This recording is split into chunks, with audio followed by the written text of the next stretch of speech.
Assalamualaikum warahmatullahi wabarakatuh. Halo sahabat sejuta kisah. Kami berharap Anda masih selalu setia bersama kami, channel yang selalu hadirkan kisah nyata misteri menarik untuk Anda simak. Dan untuk kesempatan kali ini kami akan berbagi sebuah kisah nyata misteri yang berjudul Bertemu Keluarga Misterius di Gunung Lawu. Ini adalah dari kisah dari salah seorang sahabatku, sebut saja Anis. Entah momen ataupun sebuah kebetulan semata, aku sudah mengenalnya lebih dari 5 tahun lamanya. Namun, selama ini dia tidak pernah menceritakan hal ini. Kisah di mana dia dan keenam temannya beserta seorang guru tersesat di sebuah bumi perkemahan yang cukup luas, tepatnya di lereng Gunung Lawu. Mereka berdelapan tersesat dan secara tiba-tiba bertemu dengan sebuah keluarga harmonis yang menolong mereka dari hujan dan udara yang dingin kala itu. Tahun 2014, ketika Anis masih duduk di bangku SMA, sekolahnya membuat sebuah kemah di bumi perkemahan dan diikuti oleh seluruh siswa. Kebetulan, Anis menjadi panitia dengan beberapa temannya. Mereka diberi tugas untuk mencari tempat dan segala keperluan yang dibutuhkan ketika acara berlangsung. Dari beberapa tempat yang bisa menjadi opsi, terpilihlah tempat ini, bumi perkemahan di salah satu lereng Gunung Lawu.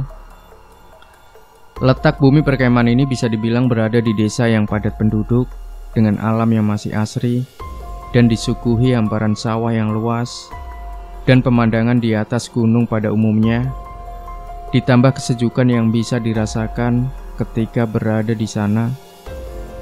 Di sana juga terdapat pendopo yang berada di ujung jalan desa dan juga menjadi titik perbatasan antara hutan atau bumi perkemahan dengan desa yang ada di sana. Atau bisa dibilang, pendopo adalah rumah terakhir sebelum masuk ke bumi perkemahan. Walaupun tepat di seberang pendopo, masih ada satu rumah warga yang saling berhadapan. Jarak dari pendopo juga tidak jauh, hanya berjalan beberapa meter ke atas untuk menuju titik di mana kemah itu dilakukan. Pendopo inilah yang digunakan sebagai base camp panitia dan dijadikan panitia untuk beristirahat. Selama 1 bulan mereka menyiapkan segalanya dari konsep dan apa saja yang dibutuhkan ketika acara berlangsung. Pada saat itu kemah direncanakan berlangsung 2 hari, tepatnya di hari Sabtu dan Minggu. Semua berjalan semestinya dan tidak ada halangan untuk menuju H-1 acara yang jatuh di hari Jumat. Seperti panitia pada umumnya, H-1 Anis dan teman-temannya menyiapkan segala kebutuhan dan menurunkan segala keperluan peserta kemah. Beberapa panitia ini, sekitar 9 orang, 5 cowok 4 cewek, berangkat pada hari itu dengan mengendarai sebuah truk. Tibalah siang itu, mereka segera menurunkan barang yang dibawa dari bawah, lalu dipindahkan ke sebuah pendopo yang menjadi base camp panitia. Setelah semua barang selesai dimasukkan, mereka semua berbagi dengan masing-masing tugas agar fokus menyelesaikan sebelum malam tiba. Ketika semua sedang bertugas dengan kesibukan masing-masing, salah seorang bernama Ocat yang bertugas membersihkan terpal bertanya ke salah seorang warga, menanyakan sebuah selang air untuk dijadikan alat membersihkan terpal. "Pak, ada selang nggak ya? Ini soalnya saya mau bersihin terpal," tanya Ocat kepada salah seorang warga. "Oh, itu mas, di belakang pendopo. Nanti ada jalan kecil turun, terus ada lumbung. Nah, di situ mas selangnya warna biru." Ocat segera mengambil selang dengan berjalan menuju lumbung, rumah kecil untuk tempat menyimpan barang yang dimaksudkan salah seorang warga. Ketika ia berjalan menuju lumbung dan menuruni jalan kecil yang hanya bisa dilewati dengan 1 kaki, ia melihat seorang bapak-bapak sedang memotong rumput di sebuah petakan tanah tepat di sebelah kanannya. "Monggo pak," Ocat yang mencoba menyapa bapak-bapak yang dilihatnya. Tidak ada jawaban dari bapak itu. Dengan masih mengayunkan sebilah arit, Ocat pada saat itu tidak berpikir aneh, karena mungkin bapak itu tidak mendengar apa yang dia katakan. Beberapa menit berselang, dengan sedikit perjuangan, Ocat berhasil menemukan selang air. Dikarenakan beberapa barang yang berserakan dan tidak adanya penerangan sedikit, membuatnya kesusahan mencari di mana letak selang air itu. Ketika ia kembali ke arah pendopo, tepatnya di sebuah tanjakan kecil yang hanya dilewati satu kaki, ia masih melihat sosok bapak yang pertama kali ia lihat di tempat yang sama. Otomatis, Ocat mencoba mengucapkan salam untuk kedua kalinya. "Monggo, Pak." Dengan suara lebih keras dari sebelumnya. Masih tidak ada jawaban, dan sosok bapak itu masih mengayunkan sebilah arit ke rumput di depannya. Ocat bingung, kenapa bapak itu tidak meresponnya lagi. Karena penasaran, beberapa langkah Ocat berjalan, ia memalingkan badan dan mencoba mengamati seksama ke arah sosok bapak itu. Dan benar saja, tak berselang lama, perinding. Bulu kuduk Ocat berdiri dengan sendirinya tatkala mengamati pergerakan sosok bapak-bapak yang ia lihat.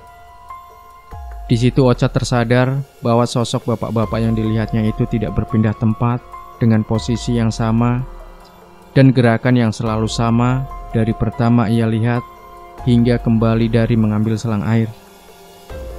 Gerakan itu selalu terulang, bahkan ketika Ocat menatap persekian detik sosok bapak itu benar-benar melakukan gerakan yang selalu sama. Bahkan tangan ataupun posisi duduk tidak bergeser sedikit pun. Gerakan yang berulang membuat Ocat ketakutan hingga membuatnya berlari menuju pendopo dan tanpa pikir panjang membersihkan terpal itu dengan sedikit tergesa-gesa. Walaupun dalam benaknya masih bertanya-tanya dengan apa yang dilihatnya. Bahkan di dalam lubuk hatinya ingin rasanya mencoba mengecek kembali dan menjawab rasa penasaran dengan sosok bapak-bapak yang ia lihat. Namun ia mengurungkan niat dengan menaruh selang itu di pendopo tanpa mengembalikan. Ocat pun memilih tidak menceritakan apa yang dilihatnya dengan teman-teman karena takut itu hanyalah halusinasi semata. Sore harinya, tepat setelah maghrib, setelah semua tugas sudah diselesaikan, beriringan dengan kejadian awal yang dialami Ocat, beberapa panitia memutuskan untuk beristirahat dengan bersantai di dalam pendopo sembari menonton film dengan sebuah tab yang dibawa Aris dan ditemani satu teko penuh teh panas. Sekitar 8 orang sedang asik menonton film, namun berbeda dengan Ocat yang memilih untuk berjaga di luar dengan alasan menikmati dinginnya malam itu. Ocat seperti tidak kapok dengan kejadian awal tadi, dan memang Ocat dikenal orang yang pemberani dari yang lain. Namun tak lama, tar, tar, tar, tar, tar, tar. Suara ketukan pintu kaca dari arah luar. 8 orang yang mendengar suara ketukan itu seketika memalingkan pandangan mereka dan bergegas keluar menemui Ocat. "Kenapa, Cat?" tanya Anis. "Aku dengar suara orang yang jalan dari arah sana," jawab Ocat sembari menunjuk arah di mana ia mendengar suara langkah kaki. "Ah, masa? Nggak mungkin lah.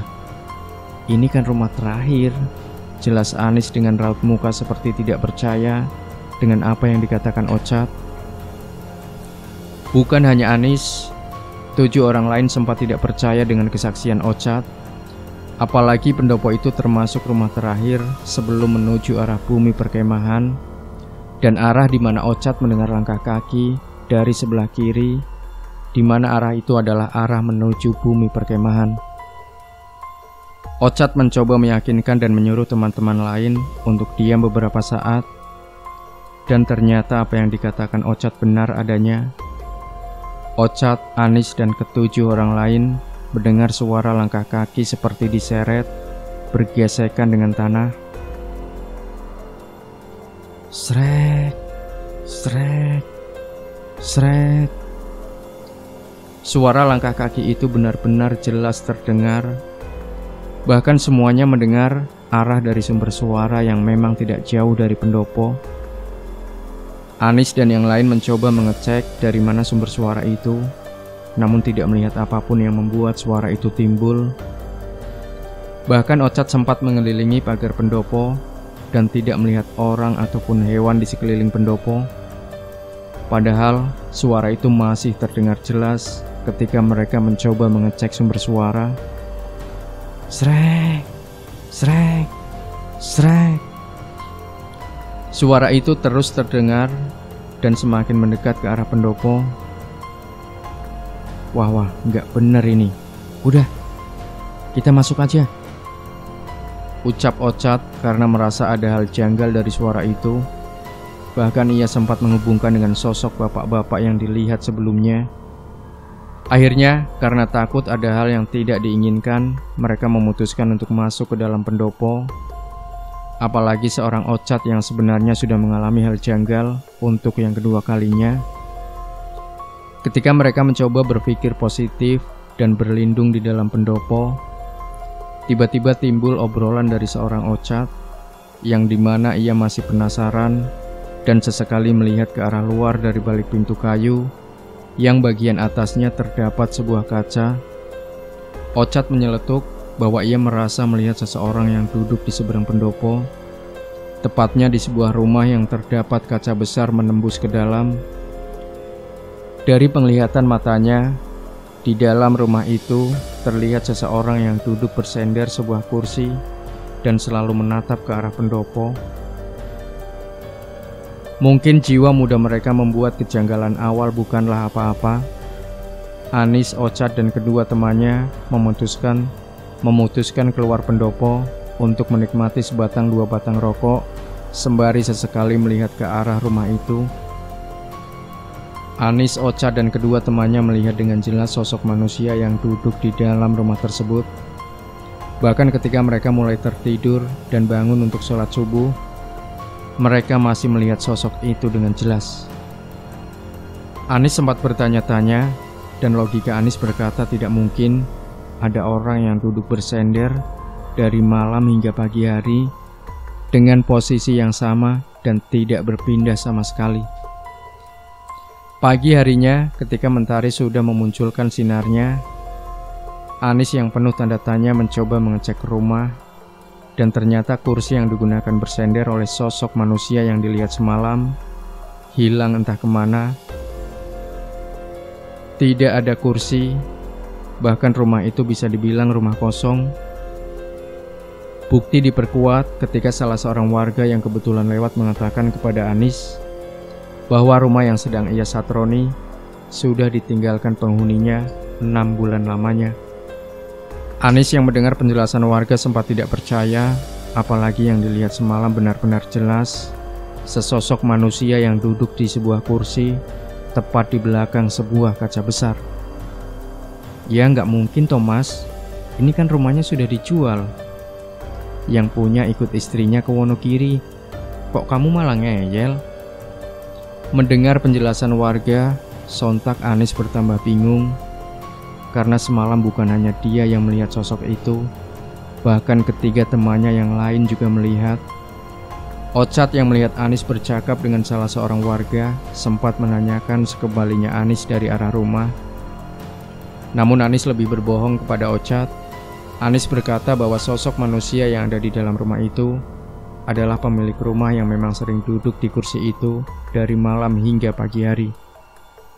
Bahkan Anis menjelaskan bahwa sosok manusia yang dilihat semalam adalah bapak dari salah seorang warga yang menemuinya ketika mengecek rumah tersebut. Berbohong adalah jalan satu-satunya. Anis berpikir, apabila dia berkata jujur, nantinya akan menimbulkan kepanikan, apalagi banyak sekali perempuan yang menjadi panitia dan ikut melihat sosok itu semalam. Singkatnya, Sabtu itu panitia lain menyusul ke bumi perkemahan yang datang bersama para guru dan peserta kemah. Mereka semua berkumpul di sebuah tanah lapang. Anis dan kedelapan teman yang sebelumnya sudah datang dan bermalam dengan segala kejanggalan yang mereka rasakan, lebih memilih diam dan tidak membicarakan kepada panitia lain. Mereka mencoba lebih fokus dengan rangkaian acara hari itu karena banyak hal yang harus mereka lakukan. Namun, kejanggalan yang dirasakan malam itu ternyata belum berhenti. Salah seorang teman Anis bernama Reza yang ikut bermalam dan kebetulan HP-nya dijadikan alat berfoto sempat terkejut dengan sebuah foto yang diabadikan malam sebelumnya. Reza melihat sebuah gumpalan asap tebal berwarna putih memanjang tepat di sebelah kiri. Seketika Reza memanggil teman-teman lain yang ada di dalam foto. Mereka bertanya-tanya, dari mana asal asap putih itu? Ada yang mengaitkan dengan asap sebuah kompor portable dan asap rokok. Anis menolak itu karena tidak mungkin asap dari kompor portable ataupun rokok bisa membentuk seperti gumpalan asap tebal dan memanjang seperti di dalam foto. Sudah, simpan aja fotonya. Nanti dilihat lagi. Ini udah mulai acaranya. Ucap Ocot mencoba mengalihkan yang lain agar lebih fokus. Apalagi hari Sabtu adalah hari pertama kemah. Hari pertama berjalan tidak seperti yang diinginkan. Entah berhubungan atau tidak dengan kejanggalan di hati sebelumnya. Pagi hari cuaca sangat panas, bahkan terasa sangat terik. Walaupun udara sejuk masih bisa dirasakan. Namun tepat setelah zuhur, cuaca berubah drastis. Tiba-tiba hujan deras disertai angin kencang. Anis yang bertanggung jawab sebagai koordinasi acara sempat kebingungan. Awalnya, siang itu ia berencana ingin melakukan survei jalur yang digunakan untuk outbound. Memang dari rentetan acara, minggu pagi akan diadakan outbound dengan mengelilingi sekitar bumi perkemahan. Anis dan teman-temannya sempat berdiskusi apakah harus melakukan survei dengan keadaan hujan atau harus menunggu hujan berhenti. Ini gimana? Kalau kita nunggu hujan, kemalaman. Rawan juga nanti kalau malam kita nyari jalur, ucap salah seorang. Ya udah, kita ke jalur, nunggu agak reda aja. Ini masih beres kok, jawab Anis. Ketika hujan agak reda, tepat jam 15.00, sekitar 7 orang dengan formasi 4 laki-laki, Anis, Junet, Reza, Ocot, dan 3 perempuan, Ayu, Maya, dan Lia. Mereka bersiap untuk melakukan survei jalur. Ketika mereka sudah mempersiapkan segalanya, Anis masih menimbang apakah melakukan survei dengan dampingan guru atau tidak. Anis sempat bertanya kepada guru pembina dan sempat dilarang apabila mereka melakukan survei jalur tanpa dampingan guru. Akhirnya, dicarilah salah seorang guru bernama Pak Anto untuk menemani ke-7 orang melakukan survei jalur outbound. Total 8 orang yang akan melakukan survei jalur. Mereka berjalan ke atas berbekal jas hujan yang mereka pakai. Mereka mulai berjalan melewati pematang sawah dan hutan yang cukup lebat. Berjalan sekitar 30 menit, udara semakin dingin dengan hujan yang masih sesekali turun dengan deras. Kabut mulai turun dan membuat beberapa dari mereka menggigil. Tak lama salah seorang bernama Ayu tiba-tiba merasakan lemas dan pusing, bahkan tidak mampu untuk berjalan.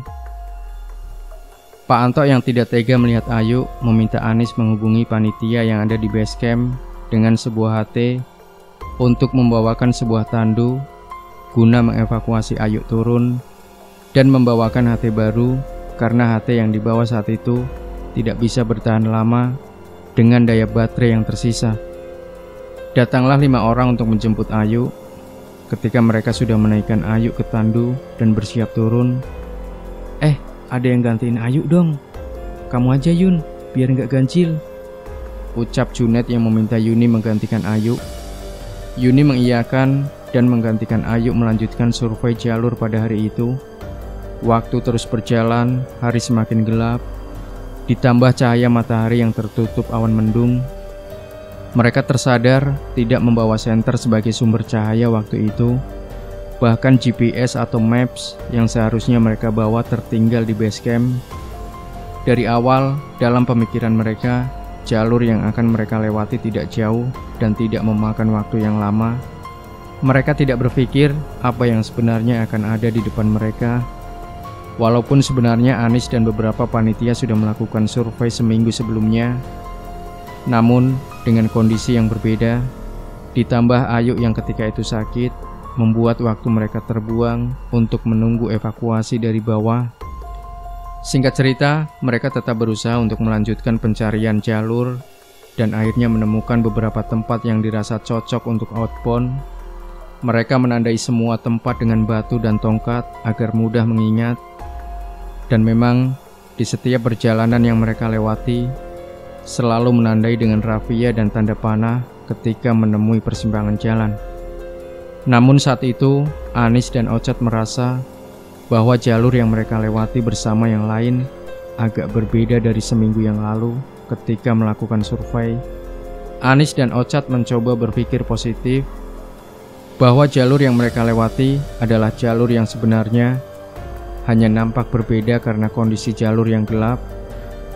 Keanehan muncul ketika Anis mencoba menghubungi panitia yang ada di base camp dengan HT yang dibawanya. HT tidak berfungsi, padahal indikator baterai masih dalam keadaan penuh. Anis masih mencoba mengotak-atik HT dan berusaha menghubungi panitia lain. Sempat terhubung, namun setiap kata yang Anis ucapkan, HT itu mati dengan sendirinya. Anis masih mencoba berpikir positif, mungkin karena hujan membuat HT tidak berfungsi normal.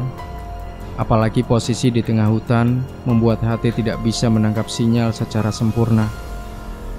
Tepat sebelum maghrib, sekitar jam 17.30, sampailah mereka di sebuah lapangan terbuka. Disinilah Anis merasa lega. Anis teringat ketika survei seminggu sebelumnya, dia sempat tiba di lapangan terbuka itu, namun dari arah sebaliknya. Mereka memutuskan untuk beristirahat dan melaksanakan sholat. Selesai sholat, mungkin karena udara yang cukup dingin dan baju mereka yang basah karena hujan, Maya merasakan hal yang sama seperti Ayu. Maya merasakan badannya lemas, pusing, bahkan sekujur tubuhnya gemetar dan wajah yang nampak pucat. Junaid dan beberapa orang lain mencoba membantu Maya agar tidak bertambah parah. Sementara Anis dan Ochot mencari jalur yang pernah mereka lewati seminggu sebelumnya. Anis dan Ochot mencari jalur karena ada 2 cabang jalan dan memastikan jalur mana yang benar menuju jalan keluar ke arah jalan raya.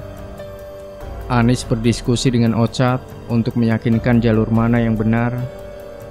Anis kemudian teringat ketika survei pertama kali dari arah sebaliknya, atau bisa dibilang dari arah masuk jalan raya. Dia berjalan menyusuri jalan setapak seperti jalur petani yang menembus ke pematang sawah. Jalur petani itulah yang ujungnya adalah lapangan di mana mereka berada saat itu. Ketika mereka berdua mencoba jalur pertama, Anis menemukan jalur setapak yang mirip dengan jalur dari arah jalan raya. Anis dan Ochot segera menyusuri jalan itu. Mereka terus berjalan, dan anehnya bukannya menembus pematang sawah. Lama-kelamaan, semak belukar semakin lebat, dengan Anis yang masih berusaha menembus semak belukar dengan kedua tangannya. Namun, apa dikata, beberapa langkah kemudian Anis dan Ochot merasa semak belukar semakin lebat. Bahkan kedua tangannya sudah tidak sanggup untuk menebas semak belukar. Mereka berdua merasa ada yang janggal dengan jalur itu, karena logika mereka berkata jalur ini tidak mungkin dilewati manusia, seperti sudah beberapa tahun tidak dilewati. Ini kok kayaknya buntu ya, Cat? Padahal kan ini jalan setapak pas kemarin kita lewat, ucap Anis sembari melihat sekelilingnya. Iya, aku juga ngerasa gitu. Udah nih, fix jalan buntu. Udah, kita putar balik aja. Malah takut aku. Jelas Ochot yang ternyata merasakan hal yang sama dengan Anis. Pada saat itu, Anis merasakan hal sangat janggal dengan jalan yang dilewatinya. Padahal dia benar-benar ingat di mana jalan itulah yang menuju ke arah jalan raya. Bahkan di saat Anis mencoba membuka semak belukar, bulu kuduknya sempat berdiri beberapa kali. Apalagi ketika dia melihat semak belukar yang menjulung tinggi melebihi tubuhnya. Anis dan Ocat kembali ke arah lapangan terbuka dan memberitahu yang lain bahwa jalan pertama buntu dan tidak ada jalan keluar karena tertutup semak belukar. Yuni dan Lia yang mendengar kabar dari Anis sontak menangis. Mereka meyakini bahwa saat itu benar-benar tersesat dan tidak bisa kembali ke bumi perkemahan. Pak Anto tak tinggal diam, dia mencoba menenangkan dan meyakinkan bahwa pasti akan ada jalan keluar menuju perkemahan.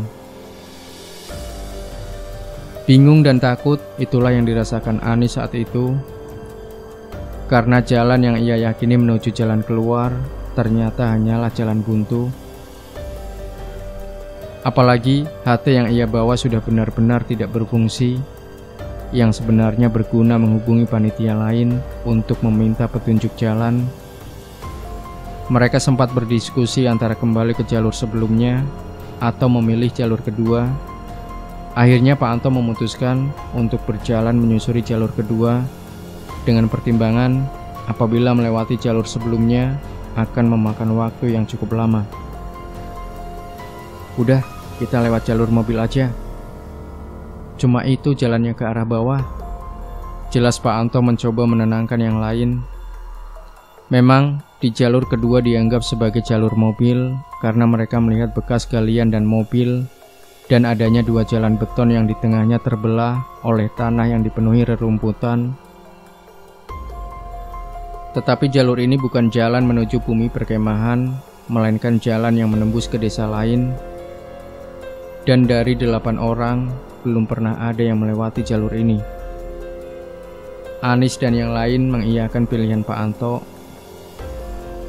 Dalam logika mereka, saat itu akan menemukan rumah warga ketika memilih jalan turun. Mulailah langkah demi langkah berjalan beriringan, 2 di depan, yaitu Pak Anto dan Ocat, 5 orang di tengah, Maya, Lia, Yuni, Anis, Reza, dan Junet berada paling belakang. Mulai muncul rasa was-was, apalagi 3 perempuan lain, Lia dan Yuni yang sudah terlihat pucat karena takut tidak menemukan jalan keluar, ditambah Maya yang kondisinya semakin memburuk. Anis dan yang lain mencoba menghibur ketiga perempuan dengan bernyanyi sekeras mungkin dan melempar candaan agar mengalihkan rasa takut mereka, sembari berharap ada yang mendengar suara mereka dari kejauhan.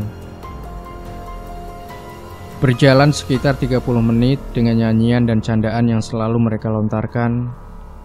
Tiba-tiba Junet yang berada paling belakang meremas bahu Reza yang berada persis di depannya. Langkah Reza sontak terhenti. "Ngapa, Jun?" tanya Reza yang terkejut dan seketika menatap Junet seperti kebingungan mencari sesuatu di sekelilingnya. "Sudah, gak apa-apa. Lihat depan aja," jawab Junet ketakutan. Junet dan Reza melanjutkan langkah mereka dengan Reza yang masih kebingungan kenapa Junet meremas bahunya secara tiba-tiba. Tak lama berselang, giliran Anis yang melihat tingkah aneh Junet. Junet berjalan tersendat seperti ada sesuatu yang menghalangi di sela-sela kakinya, bahkan sempat membuatnya terpeleset beberapa kali. "Kamu kenapa, Jun? Sakit ya?" tanya Anis kepada Junet. Enggak kok, enggak apa-apa, jawab Junet dengan posisi kepala ke bawah seperti tidak ingin menatap arah depan. Udah, terus aja, nggak usah lihat belakang," Reza yang mencoba meyakinkan Anis. Reza merasa bukan hanya dia yang menganggap tingkah aneh Junet, apalagi ketika melihat Anis yang tersadar dengan langkah kaki Junet yang tersendat beberapa kali. Dalam perjalanan itu, Reza sempat menduga-duga kenapa Junet bertingkah seperti itu. Puncaknya, Reza teringat sebuah obrolan di kantin SMA bersama seorang Junet. Reza ingat betul Junet pernah bercerita bahwa dia punya keistimewaan dalam penglihatannya. Disinilah Reza mulai mengerti kenapa Junet bertingkah aneh. Namun Reza tidak berani menanyakan apa yang sebenarnya Junet lihat pada saat itu. Apalagi masih berada di tengah hutan dan masih mencari jalan keluar. Mereka terus berjalan turun dan muncul sebuah harapan ketika Anis melihat sebuah titik cahaya dari kejauhan. "Weh, itu ada lampu, Pak. Itu kayaknya rumah warga." Langkah kaki mereka semakin cepat menuju arah cahaya itu. Namun anehnya, ketika mereka terus berjalan menuju titik cahaya, mereka merasa titik cahaya itu semakin lama semakin jauh, dan jalan yang mereka lewati seperti tidak berujung. Anehnya lagi, bukannya vegetasi semakin berkurang, malah sebaliknya. Vegetasi di sekitar semakin lama semakin lebat, seperti mengarah kembali ke hutan. Namun, mereka tetap terus berjalan dan yakin akan menemukan sebuah rumah. Terus berjalan, dan akhirnya harapan untuk menemukan pemukiman menjadi kenyataan. Ketika mereka melihat sebuah rumah, atau bisa dibilang satu-satunya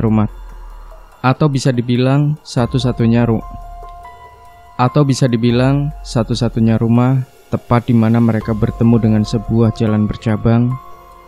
Ada dua jalan ke arah kiri dan lurus, dan rumah yang mereka lihat adalah menuju arah kiri.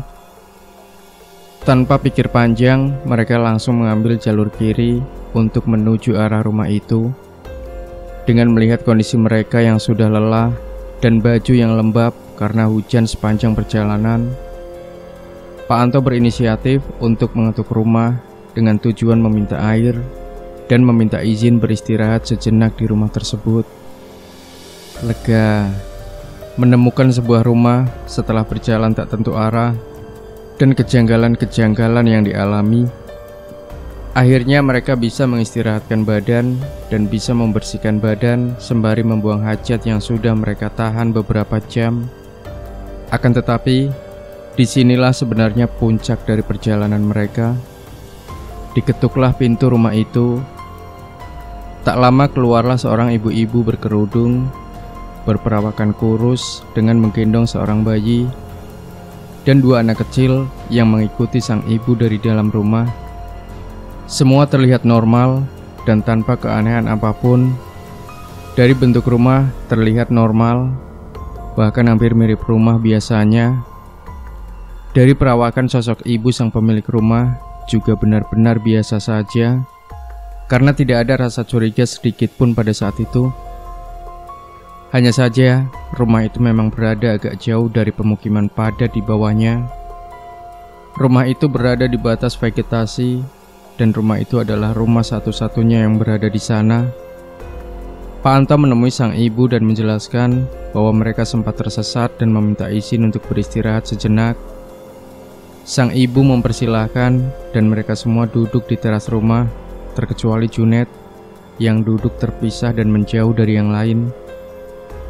Berselang beberapa menit, sang ibu keluar dari dalam rumah sembari membawa nampan berisi 8 cangkir kopi dan sebuah toples biskuit. Ketika mereka menikmati hidangan kopi dan biskuit itu dengan lahap, Anis merasakan kenikmatan kopi yang ia minum sangat nikmat dengan manis yang pas. Bahkan ia merasa kopi itu seperti menjadi energi dari badannya yang lelah setelah perjalanan yang cukup panjang. Walaupun saat itu sempat terbesit pikiran keheranan dengan biskuit yang ia makan, karena di dalam kaleng itu tidak ada biskuit yang utuh, hanya terdapat potongan-potongan biskuit di dalamnya. "Zah, biskuitnya hancur semua ya. WK. Iya tuh, aku juga mikir itu. Kayaknya karena anaknya deh." Candaan yang terlontar dari Anis kepada Reza tentang biskuit itu. Sempat ada obrolan antara Pak Anto dan sosok ibu itu. Bahkan si ibu sempat menanyakan datang dari mana dan bertanya kenapa bisa tersesat di dalam hutan. Obrolan itu berlanjut hingga Pak Anto bertanya di manakah sang suami berada, karena memang dari pertama datang hingga kopi yang semakin lama semakin berkurang, tidak melihat sang suami. "Bapak di mana ya, Bu? Kok saya belum lihat dari tadi?" "Oh, Bapak baru saja ke masjid, Pak. Sholat Isya di masjid." Begitulah penuturan sosok itu ketika ditanya di mana suaminya berada. Di sisi lain, Reza, Ochad, dan Anis melihat tingkah Junet yang semakin aneh. Junet seperti memikirkan sesuatu dan lebih sering menunjukkan tatapan kosong. Junet tidak mau meminum kopi yang sudah disuguhkan. Bahkan dia seperti menolak menatap ke arah teman-teman lain, tepatnya ke arah rumah. Sempat dipaksa, namun Junet tetap menolak dan lebih memilih tidur di sebuah tangga rumah. Sempat ada kecurigaan, namun Reza meyakinkan yang lain bahwa Junet hanya kelelahan karena perjalanan tadi. Walaupun pada saat itu Reza sempat terpikir apakah ada sesuatu dari rumah dan sosok sang ibu yang menolong mereka. Tetapi Reza lebih memilih berpikir positif dan tidak akan menduga yang tidak-tidak. Memang setelah kejadian di mana Junet meremas bau Reza, Junet lebih sering diam. Dan ketika mereka menemukan sebuah rumah, tidak ada raut ekspresi senang dari wajahnya. Berbanding terbalik dengan yang lain, bahkan seorang Pak Anto yang dikenal tegas pun kegirangan karena berhasil menemukan rumah setelah tersesat di dalam hutan. Jam menunjukkan pukul 20.30. Pak Anto meminta izin kepada sang ibu dan berterima kasih sudah diberi tumpangan dan segala sajian yang diberikan. Anis dan yang lain berpamitan dan sempat mencium tangan sang ibu sebelum pergi dari rumah tersebut.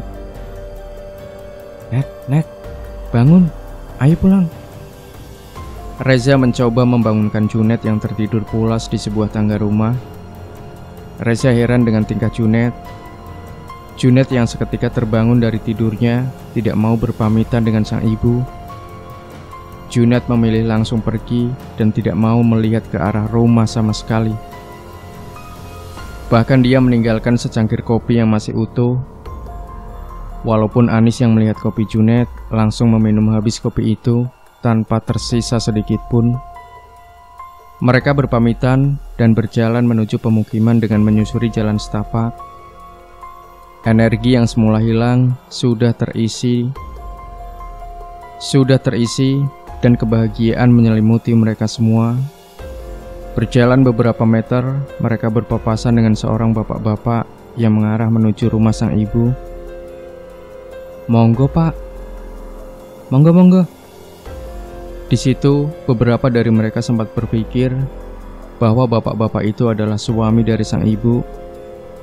Karena arah di mana sosok bapak itu berjalan adalah arah di mana hanya ada satu rumah, yaitu rumah sang ibu berada.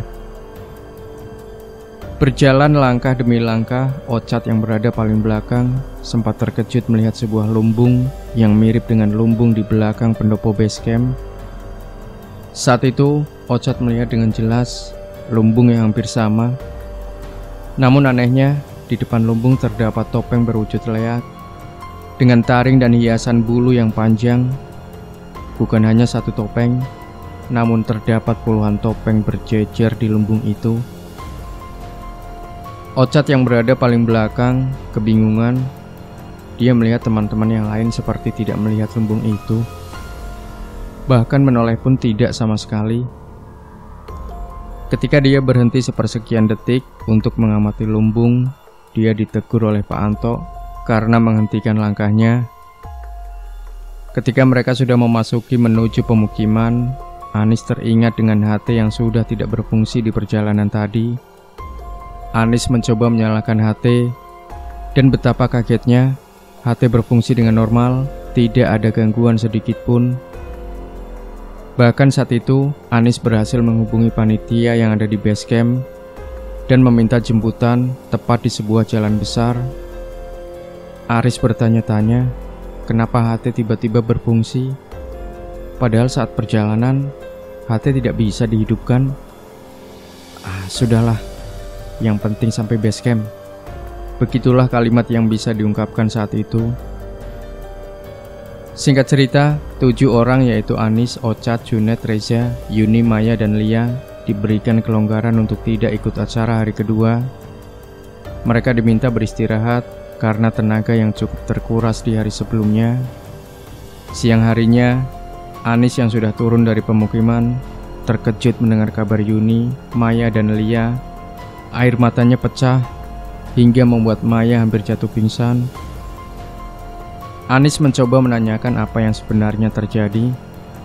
Usut punya usut, malam sebelumnya setelah mereka sampai di base camp, Pak Anto memberi kabar kepada kepala sekolah dan beberapa guru bahwa sempat tersesat ketika melakukan survei jalur outbound. Pak Anto juga menjelaskan bahwa mereka menemukan rumah dengan ibu yang memberi tumpangan dan sempat memberi makan dan minuman. Mendengar kabar itu, kepala sekolah dan beberapa guru berinisiatif untuk mengucapkan terima kasih sudah menolong beberapa siswanya yang tersesat. Mereka mencoba mendatangi rumah sang ibu sesuai dengan arahan Pak Anto.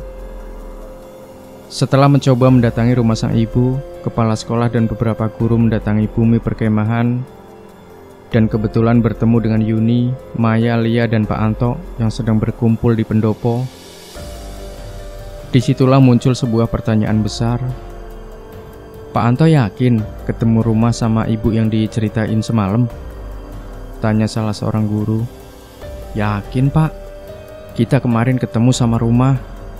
Saya sama anak-anak juga ketemu ibu yang saya ceritain, Pak," jawab Pak Anto meyakinkan kesaksiannya. "Emang kenapa, Bu?" "Kita benar-benar ketemu kok," tanya Lia dengan raut wajah kebingungan. Di situ sang guru menjelaskan bahwa ketika mencoba mendatangi rumah sang ibu, ternyata titik rumah yang dimaksudkan Pak Anto hanya sebuah tanah lapang dan beberapa pohon. Bahkan sang guru sempat menanyakan kepada warga sekitar dan memang tidak ada rumah sama sekali. Salah seorang warga juga menjelaskan bahwa daerah itu sangat jarang dilalui warga, karena pada dasarnya daerah itu bukanlah jalan utama warga, karena di belakang tanah lapang itu langsung berbatasan dengan hutan. Yuni, Maya, dan Lia yang mendengar cerita dari sang guru sontak menangis.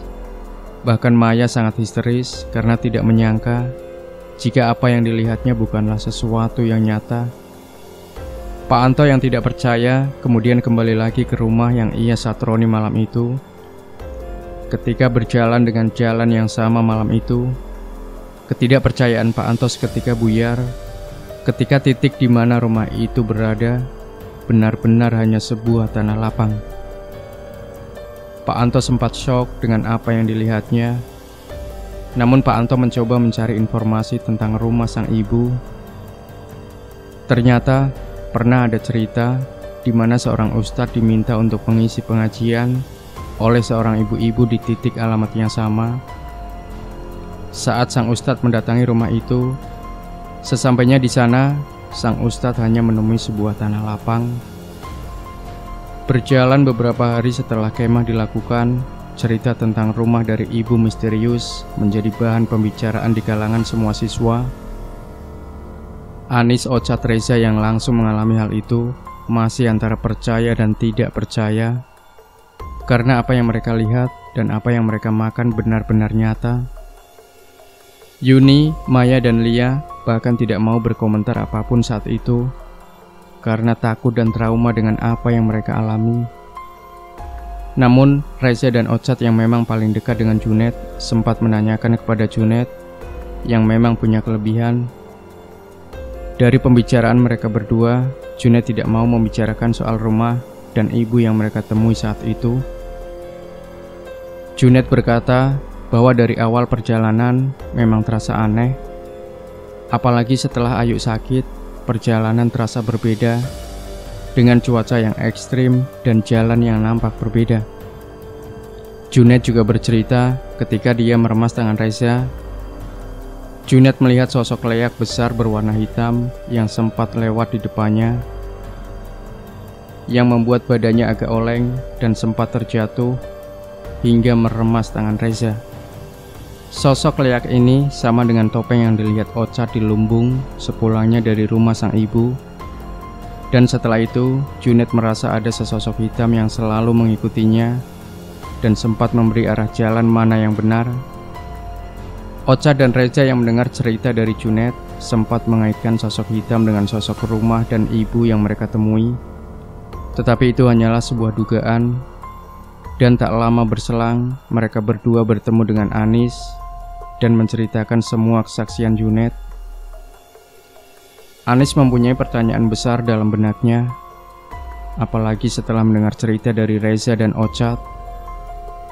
Kemudian Anis teringat dengan tetangganya yang memang dianggap orang sakti, sebut saja Pak Roni. Anis menemuinya dan menceritakan semua yang dialami ketika melakukan kemah. Pak Roni memejamkan mata dan kemudian menjelaskan apa yang sebenarnya Anis temui. Pak Roni menjelaskan bahwa sebenarnya Anis dan teman-temannya sudah diberikan peringatan dari awal. Dari kejadian suara kaki di pendopo, cuaca yang tiba-tiba berubah, dan juga ketika Ayu sakit, sebenarnya memperingatkan agar tidak melanjutkan perjalanan. Namun di situ Pak Roni juga menjelaskan bahwasanya Junet berperan penting ketika mereka melakukan perjalanan survei jalur saat itu. Bisa dibilang Junet mengerti jika mereka diarahkan menuju rumah tersebut, dan sebuah rumah dan sosok ibu yang ditemui Anis sebenarnya adalah penyelamat mereka, dan memang apa yang dilihat mereka hanya halusinasi semata. Sosok ibu itu sebenarnya adalah sosok hitam yang mengikuti Junet setelah melihat sosok leak. Sosok hitam itu tepatnya bersemayam di sebuah pohon besar, tepat berada di tanah lapang itu. Pertanyaan Anis paling besar adalah, apa wujud sebenarnya kopi yang ia minum dan biskuit itu? Jawaban yang cukup mencengangkan dari Pak Roni. Pak Roni menjelaskan bahwa kopi yang ia minum sebenarnya adalah air kotoran yang berwarna hitam pekat, air comberan, dan biskuit itu adalah potongan serbuk kayu. Anis masih belum percaya dengan penjelasan Pak Roni, karena pada saat itu Anis merasa kopi yang dia minum benar-benar menambah energi yang hilang. Bahkan Anis masih ingat dengan rasa dan aftertaste dari kopi tersebut. Akan tetapi dari penjelasan Pak Roni soal biskuit yang disuguhkan, Anis merasa sesuai dengan apa yang dilihat saat itu. Karena ketika Anis memakan biskuit tersebut, semua biskuit hanya terdapat potongan kecil dan tidak ada biskuit yang utuh. Logika Anis berkata, kemungkinan dalam sebuah toples biskuit seharusnya ada 1 atau 2 buah biskuit yang utuh. Akan tetapi di dalam toples tersebut, semua biskuit berbentuk potongan kecil. Tidak hanya Anis, Reza juga merasakan hal yang sama saat itu. Memang, cerita dari Anis masih banyak pertanyaan yang belum terjawab hingga saat ini. Apalagi yang menjadi pertanyaan, apa yang sebenarnya dilihat Junet saat itu ketika bertemu dengan sosok rumah dan sang ibu. Apabila dilihat dari tempat yang digunakan untuk kegiatan kemah, konon dulunya adalah tempat para danyang dan sering digunakan sebagai ritual tertentu. Dan konon katanya, dulu ada orang sakti yang pernah berencana akan mengubah tempat itu sebagai sesuatu yang besar, namun urung dilakukan karena sudah diketahui orang lain. Pengalaman Anis yang sudah terjadi sejak 7 tahun yang lalu ini sangat membekas dalam benaknya. Tapi anehnya, terakhir kali ia bertemu dengan Pak Roni, komunikasi dengan ke-8 orang seperti terputus secara alami. Entah sebuah kebetulan atau memang sesuatu yang direncanakan. Bahkan seorang Junet yang baru-baru ini berusaha dihubungi untuk menjelaskan hal itu tidak pernah merespon sama sekali. Hanya Ochard dan Reza yang mau membagikan dan mencoba flashback dengan kejadian 7 tahun yang lalu. Sama dengan Junet, ketiga perempuan, Yuni, Maya, dan Lia juga tidak merespon ketika Anis mencoba mengajak mereka untuk bercerita kembali. apalagi seorang Pak Anto yang bahkan sekarang tidak tahu di mana keberadaannya, dikarenakan beberapa tahun lalu sudah berpindah kerja ke tempat lain. Semoga cerita dari Anis ini bisa menjadi sebuah pembelajaran untuk kita semua. Mohon maaf bila ada salah kata maupun perkataan yang kurang berkenan. Jangan lupa berikan komentar Anda, like, share video ini, subscribe channel Sejuta Kisah, dan kembali nantikan kisah nyata horor terbaru dari kami selanjutnya. Sampai jumpa. Wassalamualaikum warahmatullahi wabarakatuh.